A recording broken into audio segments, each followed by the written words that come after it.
Tidak mudah bangun sebelum subuh, ya. Karena tidak mudah jika dipikirkan pakai akal. Karena bangun waktu subuh, sebelum subuh, itu bukan urusan kita, itu urusan Allah. Oleh karena itu, sebelum tidur, minta izinlah kepada yang menghidupkan, yang mematikan. Bismikallahumma ahya wa amut, atau amutu wa ahya, sama. Ya Allah, izinkan aku tidur dan hidup kembali. Kalaupun bangun dalam nama Allah, maka kita bangun mengatakan alhamdulillahilladzi ahyana. Terima kasih yang telah mengembalikan hidup kami, ya Allah. Hidup kalau tidak tambah taat dan ma'rifat, percuma hidup. Lebih baik mati. Tapi jika ada ketaatan, ada kemakrifatan dalam hidup, fal hayatu aula, maka hidup lebih baik. Maka ketika ada seseorang mengeluhkan sakitnya dan dia mengatakan, mati sajalah aku, apa kata Nabi? La tas'alul maut, la tatamannawul mauta. Jangan pernah berangan-angan pengen mati. Sakit badanku, iya sakit, tapi jangan pernah minta mati.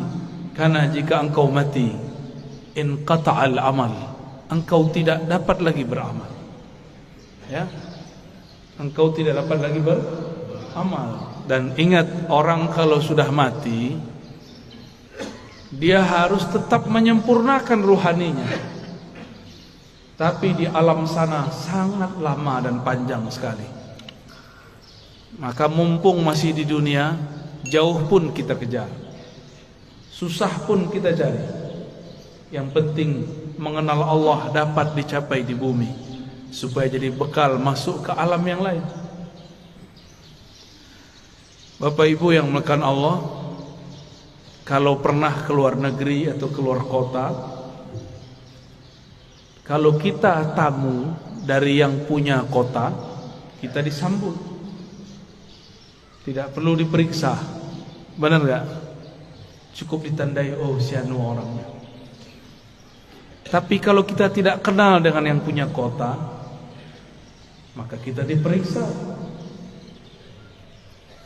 Alam ini dicipta karena Allah cinta kepada baginda Rasul sallallahu alaihi wasallam. Jika seseorang kenal Allah, kenal Rasulullah, maka dia masuk ke alam ini hormat kepadanya. Dia masuk ke alam barzakh, yang jaga alam barzakh pun respect kepadanya. Jika dia masuk padang mahsyar, maka yang di padang mahsyar pun melindunginya. Kita mau datang ke satu tempat, kenal penguasanya, dijaga tidak? Dijaga. Yang jadi raja, pemimpin di alam semesta, itulah baginda Rasul sallallahu alaihi wasallam. Beliau bergelar Sayyidul Alamin, penghulu alam semesta. Apabila saya kenal Rasulullah sallallahu alaihi wasallam, maka ketika di alam barzakh, Rasulullah lah yang menyambut. Tapi kalau kenalnya baru imam, lumayan, imam itu nanti yang akan sambut. Kalau kenal Allah, pasti kenal Rasulullah. Tidak ada orang kenal Allah kecuali lewat pintu Rasulullah. Maka ma'rifat, mengenal, ada dua jalur. Ada ma'rifat Muhammadi, mengenal dengan jalur Nabi Muhammad. Ada ma'rifat Azaziliyah, Iblisiyah, ada mengenal jalur iblis. Kenal juga, tapi kenal dengan cara yang tidak benar. Allah subhanahu wa ta'ala mengatakan, Qul in kuntum tuhibbunallah fattabi'uni. Katakanlah, jika engkau betul cinta kepada Allah, maka ikutilah jalanku, ikutilah aku, ikuti Rasulullah sallallahu alaihi wasallam. Maka banyaklah kelompok yang mengaku dialah yang paling ikut Rasulullah sallallahu alaihi wasallam. Yang diikut bukan model baju, Yang diikut akhlak yang punya baju. Kalau model baju berubah-ubah per zaman. Ini bajunya kurang sunnah nih sebagiannya. Rasulullah itu suka pakai baju impor. Percaya tak? Baca Sahih Bukhari. Rasulullah selalu pakai baju dari luar negeri. Dari Bahrain. Beliau tinggal di Madinah. Dari Persia, dari Romawi, dari Yaman, dari Mesir, dari Syam. Selalu memakai pakaian dari luar. Ada yang beliau beli, ada yang dibelikan. Tapi lebih banyak dibelikan orang, ya. Karena setiap kali ada orang datang, kasih beliau sallallahu alaihi wasallam hadiah. Bahkan dalam hadis yang sangat masyhur, ada seseorang memberi hadiah kepada Nabi sallallahu alaihi wasallam. Baru saja dipakai, tiba-tiba ada yang angkat tangan, "Wahai Rasulullah, demi Allah, berilah aku jubah yang engkau pakai." Hadis riwayat Imam Muslim. Rasulullah tolak. Rasulullah itu Abul Arwah, Abul Alamin, bapaknya alam semesta. Karena beliaulah alam ini Allah cipta. Maka jika ada anak-anaknya minta, tidak mungkin beliau tolak. Bukan saja manusia, semua yang di alam ini meminta, pasti beliau terima. Maka beliau mengatakan, baik, diamlah sebentar, biar aku pakai dulu, biar senang dulu yang memberi. Kira-kira begitu kalau dia maknai. Nabi mengatakan, diam sejenak, aku pakai dulu. Dipakai sebentar, berpindahlah keharuman beliau sebagian kepada jubah itu. Baru beliau memberikan kepada orang itu. Tapi setelah itu ribut, sahabat-sahabat marah kepada yang meminta. Tapi apa kata yang meminta? Tahukah kalian untuk apa aku meminta ini? Aku meminta jubah Rasulullah untuk menjadi kain kafanku jika aku masuk kubur. Jadi beliau ingin dapat bau Rasulullah sallallahu alaihi wasallam. Keharuman Nabi tercium sampai ke langit. Beliau baru lahir, disambut oleh semua malaikat. Beliau lagi main-main, diinteli, disorot oleh malaikat-malaikat. Mereka ingin pastikan, inikah orang yang harum itu? Begitulah kata Jabir ibn Samurah, Anas bin Malik, dan sahabat-sahabat yang lain. Tidaklah Nabi melewati satu tempat, melainkan tempat itu ada harum Rasulullah di sana. Ketika Nabi pergi, harumnya masih tersisa. Sallallahu alaihi wasallam. Itulah sebabnya Imam Malik, guru dari imam kita Muhammad bin Idris Asy-Syafi'i, jika beliau masuk kota Madinah, beliau langsung lepaskan sendalnya dan berjalan di bawah, tidak menggunakan kendaraan apapun. Lalu orang-orang bertanya, itu raja-raja masih naik kendaraan, kenapa engkau nyeker jalan kaki? Apa jawaban Imam Malik yang wafat 179 Hijriah? Sudah jauh setelah Rasulullah, tidak bertemu fisik Rasulullah sallallahu alaihi wasallam. Apa kata beliau? Aku malu di mana ditaruh wajah Malik. Dia berjalan dengan kakinya yang gagah di atas kendaraannya yang megah, tapi di bawah tanah ada jasad Rasulullah sallallahu alaihi wasallam. Oleh karena itu, Allah muliakan Imam Malik bin Anas dengan memandang Rasulullah setiap kali dia tidur. Ma bittu lailan illa wa ra'aitu an-nabiyya sallallahu alaihi wasallam. Tidaklah aku tidur melainkan aku bermimpi memandang Rasul sallallahu alaihi wasallam. Berdasarkan hadis ini, riwayat-riwayat ini dan kisah Imam Malik, orang-orang semuanya beradab kepada Rasulullah. Suatu kali Rasulullah sallallahu alaihi wasallam berganti mimbar. Tadinya bersandar di pohon pelepah atau belahan-belahan pohon kurma. Tiba-tiba ada orang Rum, orang Syam. Mereka baru datang ke Madinah, tapi langsung masuk Islam. Ahli mebel, tahu mebel ya? Dia bisa buat mimbar Rasulullah. Ini termasuk mimbar, ini mimbar namanya. Ini bukan panggung, tapi disebut mimbar, cuma kegedean. Lalu Nabi naiklah ke atas mimbar. Ketika Nabi memulai mau mengajar di atas mimbar, tiba-tiba beliau dan para sahabat mendengarkan suara seperti orang merindu, seperti pengantar dari pembawa acara kita yang sangat merindukan Rasul sallallahu alaihi wasallam. Ternyata suara dilihat tidak ada anak-anak, tidak ada orang-orang, tidak ada siapapun yang menangis. Rasulullah mengerti, maka beliau mengatakan, yang menangis itu pohon kayu yang aku jadikan sandaran. Sekarang aku tinggal karena ada mimbar yang baru. Maka beliau turun sejenak. Itu tiang pohon dielus-elus, hanna hanina. Dia sedang merindu kepada Rasulullah, ditinggal oleh Rasulullah. Maka Nabi ajak dia ngobrol. Kamu pilih bersamaku atau masuk surga? Kalau kita ditanya begitu, maunya apa? Masuk surga. Samalah dengan kayu. Kata si kayu, masuk surga wahai Rasulullah. Ya, tinggian dikit daripada onta ya. Kalau onta datang kepada Rasulullah ngaku masalah perut, punggungnya sakit, ngadu kepada Rasul, mengadukan perasaan perut dan punggungnya yang berat. Lain dengan si pohon, dia mengadukan masalah, ingin selalu jadi sandaran Rasul. Nabi kasih kesempatan, bersamaku atau surga? Jawabannya apa? Ya, kalau si pohon jawabnya apa? Kayu bilangnya apa? Surga, karena kayu tidak punya akal. Kalau kayu punya akal, dia akan jawab, bersama engkau wahai Rasulullah.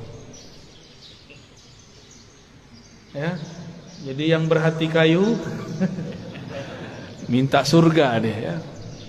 Berarti di dalam kayu ada ruh yang merindu. Tidak mungkin kayu bisa nangis jika tidak ada ruh di dalamnya. Maka di sini ada ruh. Ada ruh. Di alam semesta ada ruh. Kalau bahasa kawan-kawan ilmu pengetahuan, ada energi. Di alam semesta ini bertebaran energi-energi yang aktif. Elektromagnetik kata orang, dan itu tarik menarik. Apa yang membuat dia paling tertarik? Yaitu sosok baginda Rasul sallallahu alaihi wasallam, atau siapapun yang terhubung kepada Rasulullah sallallahu alaihi wasallam. Maka datanglah seseorang kepada baginda Rasul sallallahu alaihi wasallam, minta izin untuk cium tangan dan kakinya. Ada lagi orang datang karena tidak ada Rasulullah, Rasulullah sudah dikubur. Maka datanglah kepada khadam Rasulullah, pelayan Rasulullah, Sayyidina Anas. Orang ini mengatakan, ya Anas, manakah mata yang dulu mata itu memandang Rasulullah? Izinkan aku mengecup matamu. Ada lagi yang datang kepada Jabir, datang kepada sahabat-sahabat lain, mengatakan, manakah tangan yang dulu tangan engkau pernah bersentuhan dengan tangan Rasulullah sallallahu alaihi wasallam? Izinkan aku mengecupnya, memegangnya. Begitu dulu mereka merindukan Rasulullah sallallahu alaihi wasallam, yang tidak dapat memandangnya, memegangnya, maka pandanglah siapa yang pernah memandangnya sallallahu alaihi wasallam. Tiadalah mukmin memandang Rasul sallallahu alaihi wasallam kecuali bertambah cintanya. Tiadalah kafir memandang Nabi kecuali bertambah kufurnya. Tiadalah munafik memandang Nabi sallallahu alaihi wasallam kecuali bertambah kemunafikannya. Maka memandang Nabi pun bukan tanda orang itu selamat. Dengan apa dia memandang? Abu Jahal pandang Muhammad bin Abdullah atau Muhammad Rasulullah. Siapa yang dipandang oleh Abu Jahal, Abu Lahab? Muhammad bin Muhammad, anak saudaraku. Dia tidak pandang Muhammad Rasulullah sallallahu alaihi wasallam. Satu kali Jabir ibn Samurah diajak jalan-jalan oleh Rasulullah sallallahu alaihi wasallam. Sampailah di satu tempat. Tiba-tiba ada seorang ibu-ibu membawakan anak kecil, mengatakan, wahai Rasulullah, anakku diganggu jin setiap hari. Lalu Nabi cukup pegang dada itu si anak, ditepuk-tepuk. Wahai musuh Allah, keluarlah. Ya aduwallah ukhruj. Cuma begitu beliau meruqyah, keluar itu setan. Kalau kita sudah baca Al-Baqarah, sudah khatam, enggak keluar-keluar jinnya. Ya, Wahid, belum baca ayat kursi. Apa yang salah? Bukan ayat kursinya kurang sakti, kau kurang yakin. Ya. Itu masalahnya. Rasulullah SAW sumber keyakinan, maka tidak perlu baca-baca. Beliaulah Al-Quran yang berjalan. Ketika Sayyidah Aisyah mengatakan akhlaknya Rasulullah adalah Quran, berarti Rasulullahnya apa? Jika akhlaknya Quran, sifatnya apa? Jika akhlaknya Quran, namanya apa? Jika akhlaknya Quran, zatnya apa? Yang punya akhlak itu dirinya siapa? Tentulah ia hakikat dari Al-Quran itu sendiri. Maka jika Rasulullah meruqyah orang cukup sentuh hilang. Kita sudah hembus 10 kali enggak hilang-hilang, karena merasa pintar, ya? Tidak melalui Rasulullah Sallallahu Alaihi Wasallam. Dulu ada makhluk paling hebat di langit dan kemudian menjadi penguasa surga. Dia bergelar Harisul Jannah atau Khazinul Jannah, pemegang kunci surga. Sayang tidak pernah solawat kepada Rasulullah SAW. Bagaimana dia mau solawat? Ternyata kadang-kadang orang itu diuji dengan orang yang paling dia benci. Iblis diuji untuk solawat kepada makhluk keturunan dari orang yang dia paling benci. Siapa yang paling dia benci? Nabi Adam. Nabi Adam punya keturunan namanya Muhammad bin Adam. Masih ingat kisah Nabi Musa didatangin iblis? Ya. Apa kata si iblis? Musa, aku mau tobat nih. Jadi iblis pernah sadar sebentar, ya. Itu sadarnya iblis pertama kali. Mus, mau tobat nih gimana nih? Apa kata Nabi Musa? Oh gampang. Nih saya tunjukin jalannya. Dulu perintah yang disuruh kepada engkau masih berlaku. Apa itu? Sujudlah kepada Adam. Tuh, saya tunjukkan itu kuburnya. Sujudlah kepadanya. Iblis matanya langsung nyala.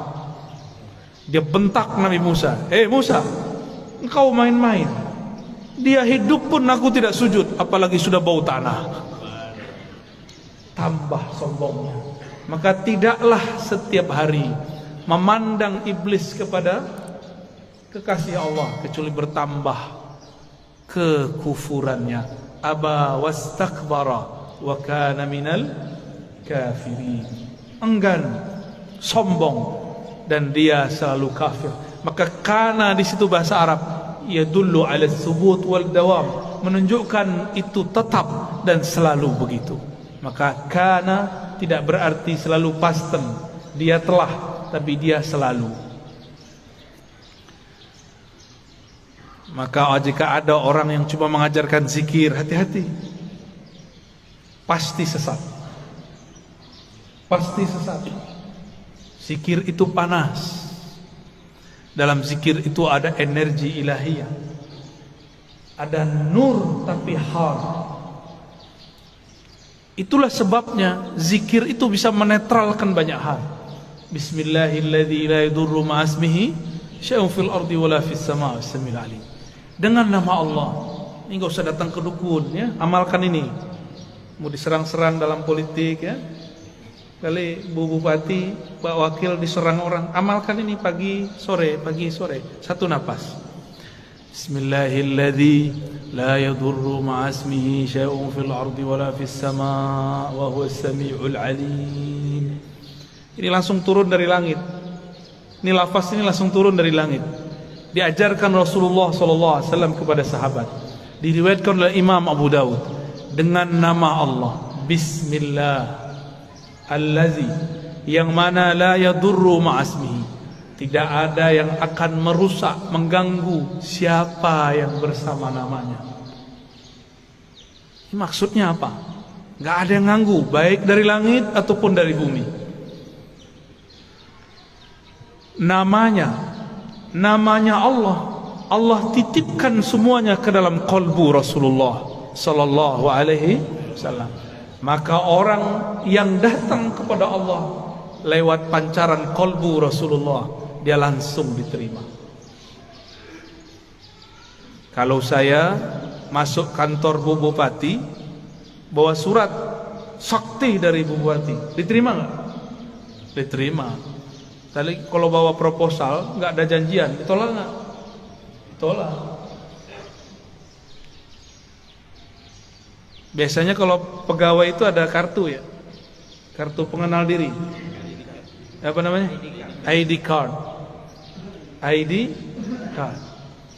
Itu kalau kita kemana-mana pakai ID card, tertulis di situ statusnya apa. Pasti tempat itu menghormati kita. Yang dipandang bukan kita, ID cardnya. Ya, siapa yang membawa nama Allah, siapa yang bersama Rasulullah, maka dia akan dihormati di mana saja. Imam Ahmad bin Hanbal dilecehkan oleh Al-Ghujur, ditelanjangi Pak. Itu Imam Ahmad bicara kepada sarungnya, wahai sarungku, tutuplah auratku. Takutlah kepada Allah, engkau mempermalukan aku. Langsung naik itu, diturunin lagi oleh Al-Ghujur, enggak turun-turun. Al-Ghujurnya takut. Mulai Al-Ghujurnya takut Pak. Ayah Buya Hamka mau dirampok oleh penyamun dulu di tengah jalan. Dulu kan belum ada PJR ya, belum ada polisi ngawal kalau ustadz jalan ya. Dulu ayah dari Buya Hamka namanya Syekh Abdul Karim Amrullah mau dirampok, mau dibunuh oleh penyamun. Terus beliau bilang, tunggu sebentar, saya baca surat Yasin dulu. Yasin. Yasin itu nama siapa? Nama Rasulullah SAW. Terus ada teknik membacanya. Selesai baca Yasin, itu orang sudah sujud-sujud. Maafkan saya lah, bingung beliau. Ternyata ini orang melihat sesuatu ketika Syekh Abdul Karim membaca surat Yasin. Bisa begitu Pak, tapi kalau Bapak yang baca nggak ada yang aneh. Baik. Rasulullah sallallahu alaihi wasallam dielu-elukan namanya baik di langit ataupun di bumi. Coba lihat, Sayyidina Jibril bolak-balik naik langit. Tapi setiap kali sampai di langit pertama selalu ditanya, "Man anta?" Ente siapa? Itu Jibril. Jibril langsung bilang, "Saya orang yang bawa risalah Nabi Muhammad." Dibuka langsung. Sebut nama Nabi, buka langsung. Jadi pembuka pintu langit nama Nabi Muhammad sallallahu alaihi wasallam. Maka orang-orang yang hidupnya bermasalah, cobalah mulailah selawat pagi 100, sore 100, malam 100. Di senggang, lagi di motor, lagi di mobil, selawat 100 kali. Jangan kurang selawat setiap hari daripada 500 kali lah. Sembari bekerja, sembari bergerak. Apa susahnya? Kenapa bersosial media tidak susah, tapi bersosial media dengan Rasulullah susah? Kenapa kita mau jemput rezeki? Pada rezeki itu ada berkah Nabi sallallahu alaihi wasallam. Rezeki terbesar umat adalah lahirnya Rasulullah sallallahu alaihi wasallam. Suatu kali Uwais Al-Qarni hendak pergi haji. Tiba-tiba ibunya mengatakan, "Wahai Uwais, jika engkau pergi, dengan siapa ibumu?" Kata Uwais, "Baiklah ibunda, tapi tunggu sebentar, aku berikan semua perbekalanku kepada temanku yang sedang merindukan Rasulullah. Tapi dia tidak punya bekal, orang tuanya sudah tidak ada. Dihantarkanlah kepada orang itu. Entah dapat apa rasanya, Orang-orang berangkat, dia tidak bisa berangkat. Teman-temannya Uwais dan teman-temannya semua berangkat, orang ini nggak berangkat. Tiba-tiba Uwais ketuk pintu mengatakan, "Wahai Tuan, wahai sahabatku, ini semua bekalku, aku berikan kepada engkau." Orang ini lagi sujud, ingin berangkat tapi tidak punya uang, ingin berangkat tidak punya kendaraan. Apa yang dia rasakan? Lalu dia bertanya, "Lalu engkau bagaimana wahai Uwais?" "Aku masih punya ibu." Jika rindu Rasul sallallahu alaihi wasallam harus merawat ibu. Orang yang rindu Rasulullah tidak hormat kepada ayah ibunya, batal cintanya. Orang cium tangan guru tapi tidak cium tangan ayah ibunya, batal cium tangannya. Orang yang ziarah ke ulama tapi tidak ziarah ke ayah ibunya, batal cintanya kepada ulama. Betapa aneh sekarang, banyak orang baik ke gurunya tapi membentak ayah ibunya. Aneh. Masih punya ibu sebagian besar, ayah nanti pulang cium tangannya, ya. Baca sholawat ketika mencium tangannya.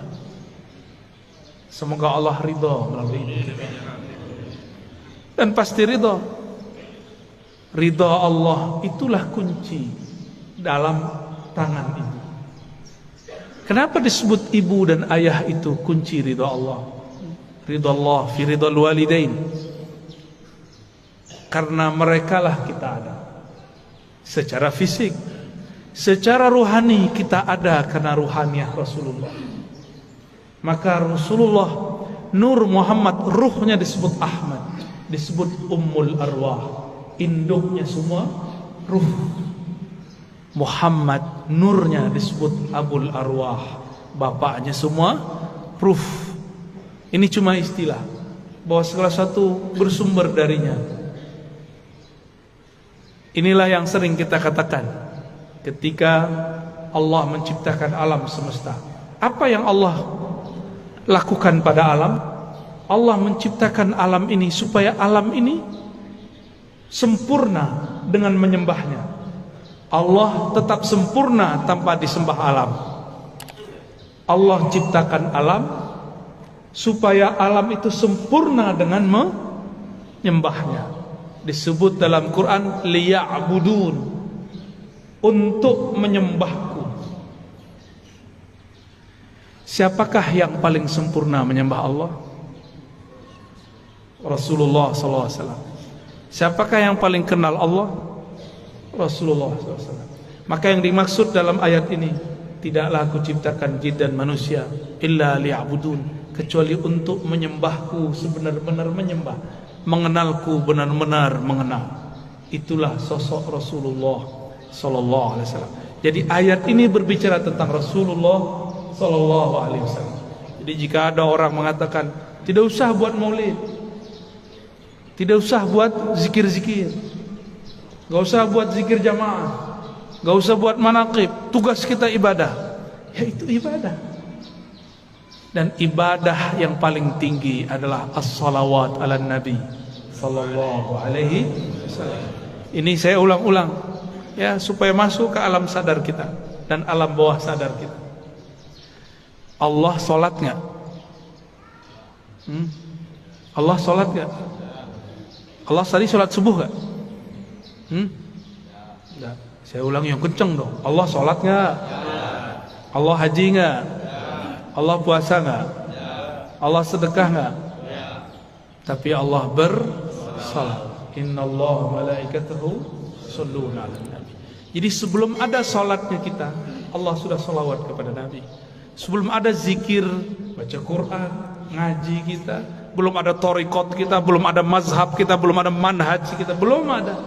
Allah sudah bersalawat. Maka ciri-ciri musuh Allah, dia benci orang salawat. Meskipun sorbannya 7 kali lilit, meskipun jenggotnya sepanjang tali apa? Tali rapia. Bapak kayaknya kesal banget orang itu ya. Korban sepertinya ini ya. Nggak ngaruh ya. Tidak ngaruh, tidak berpengaruh. Bapak Ibu yang melakukan Allah, karena salawat itu adalah fiilnya Allah. Salawat itu apa? Apa arti fiil? Kerjanya Allah. Dengan salawat itulah Allah menciptakan alam. Salawat itu artinya cinta dan kasih sayang. Maka kalau kita salawat, Allahumma salli ala Sayyidina Muhammad, apa artinya? Ya Allah, sampaikan cinta, salam, kasih sayang kepada baginda Nabi Muhammad. Jadi salawat itu jangan pakai terjemahan biasa. Ya Allah beri salawat ke Nabi Muhammad. Itu bukan memaknai. Itu namanya translate, menterjemah. Bersalawatlah dengan rasa. Bersalawat dengan rasa. Kita mengatakan, Ya Allah, baligh salami wa salati ala Sayyidina Rasulullah. Sampaikan salamku, rinduku, cintaku kepada Rasulullah sallallahu alaihi wasallam. Kalau sudah cinta, apapun yang disuruh, yang dimintanya, mau enggak? Dulu kita belum kenal orang, ngasih 500 aja susah. Sekarang sudah jadi pasangan, mau dia minta 5M, kalau ada kita kasih. Kalau enggak ada, salawat. Jamaah subuh yang diberkahi Allah, bahkan subuh ini ada karena salawat kepada Rasulullah sallallahu alaihi wasallam. Was-subhi idza tanaffas. Begitu ayatnya. Demi waktu subuh yang berhembus, yang bernafas. Jika Allah tidak bernafas dengan salawatnya, maka bunyi nafasnya Allah salawat kepada Rasulullah sallallahu alaihi wasallam. Maka niatkan hidup ini untuk bersalawat kepada Rasulullah. Inilah yang disebut takhallaqu bi akhlaqillah.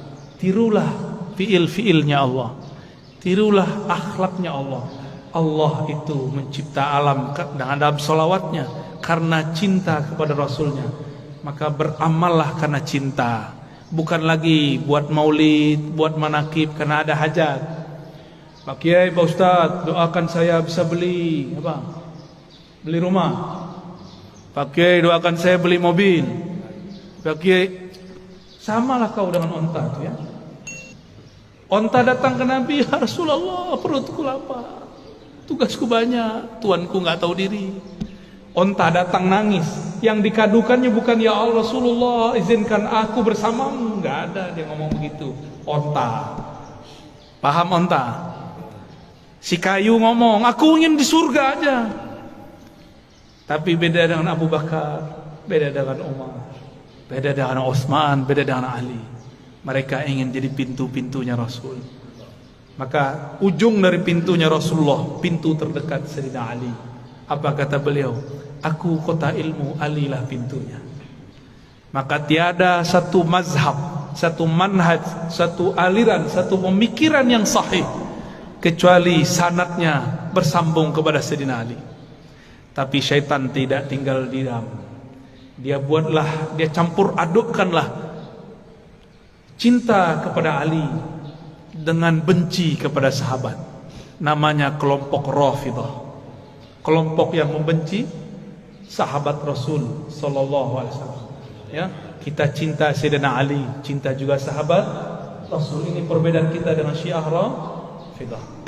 Mari berguru kepada orang bersanad, nanti bersambung kepada Sayyidina Ali. Lebih kurang itu pengantar rindu yang dapat saya sampaikan. Ya, di sela-sela rihlah. Rihlah artinya perjalanan. Dulu Rasulullah buat rihlah. Insyaallah kalau lain kesempatan kita teruskan.